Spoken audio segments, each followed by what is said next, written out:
here's one way to think of a Magic game.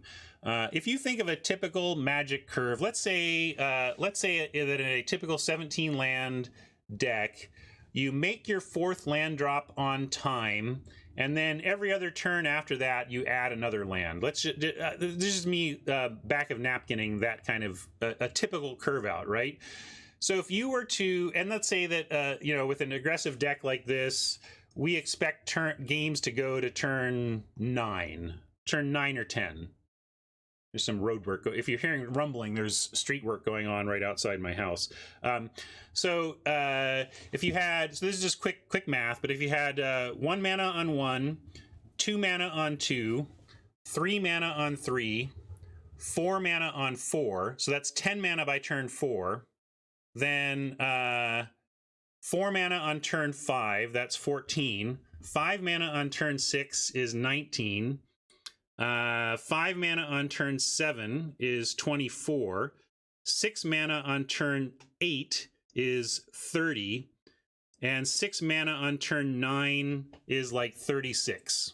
Okay, so let's say that on a typical game of Magic, you're going to have available to you about, if you curve out normally, you're going to have about 35-ish mana to spend for the entire game, and if you untap without having spent it, that counts. That's gone. That's just 35. If you don't spend it, it's lost. And so the question is, where are you putting that 35 mana? And is 35 mana too much for this deck? Right? And I'm again, 35 is me making up numbers on the spot. I mean, what I would like to do is actually do the math of this and figure out, in a 14 land deck, in a 15 land deck, in a 16 land deck, so on, how much total mana throughout the game can you expect to have available to you? Because then, if you take a look at something like Shepherd of the Flock, or Tactician, or Silverflame Squire, these supposed 2-drops or 3-drops, actually, this becomes a 5-drop, right? In terms of mana spend, if you're not always gonna cast the Dizzying Swoop. Here, let me get out of the way too, as I'm talking about this stuff here. So suddenly, Tactician has a 5 mana spend to it. Squire has a 5 mana spend to it. Flock has a 3 mana spend to it. Guide Mother has a 3 mana spend to her.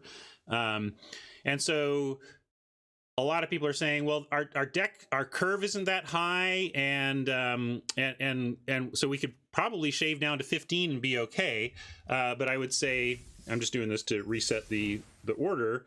When you start to count Tacticians as 5, and Silverflames as 5, and Guide Mothers as 3, in terms of mana spend by the end of the game, and Shepherd as 3, suddenly our curve gets stretched much wider and looks much more like a 17 type land. Yeah, and Cauldron is 4. Thank you, Mike. That's actually a 4, right? So my point, and Giant Killer, we didn't even look at Giant Killer. It's not often going to be 4, really, but if we wanted to be extreme about it, we could argue that Giant Killer is also, in some ways, a 4. And Circle of Loyalty as a mana dump, this is just over here, right? This is using 4 a turn. So when you start to look at all these places where we can dump our mana over the course of 9 turns, and you realize, oh, this is actually a lot more mana hungry than it looks like when you just look at the baseline mana distribution. Because now, we got an Icicle at 2 and barely any 3s, and just 4 and 1 big, just heck, go to 13 or whatever. It's no, I want to try to use all 35 of our mana over the course of the game to maximum effect. And I think if we reduce our lands, we reduce the available amount of mana we can spend over the course of a game on average from that 35-ish range to something much lower.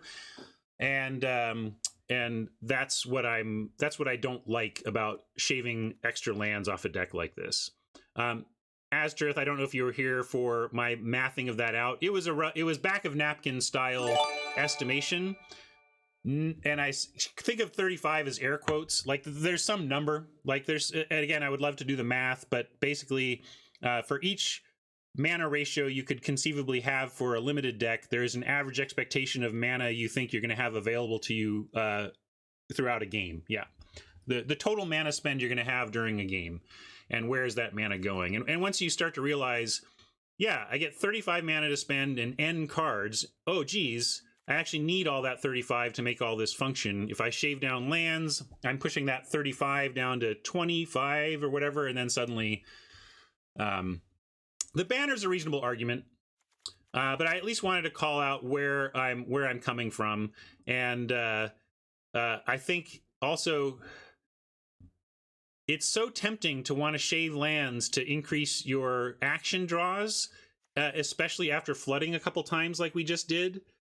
But man, it's equally frustrating to sit there on 2 land, just desperate for any third land. Just give me a third land, and then this whole hand turns on, and I can actually win this game. You know, it's really frustrating to be stuck on lands and going down to 15 lands and then getting that 2-lander that never finds its third is it's just as bad as flooding out, you know. So I'm gonna go with this for now, given the heavy amount of mana sinks and adventure spells that we have. So thought I would explain that a little bit. Thank you for taking it a little aside here to talk through mana ratios on Arena in the context of both starting hand algorithms and in terms of total mana spend per game that you might expect to have.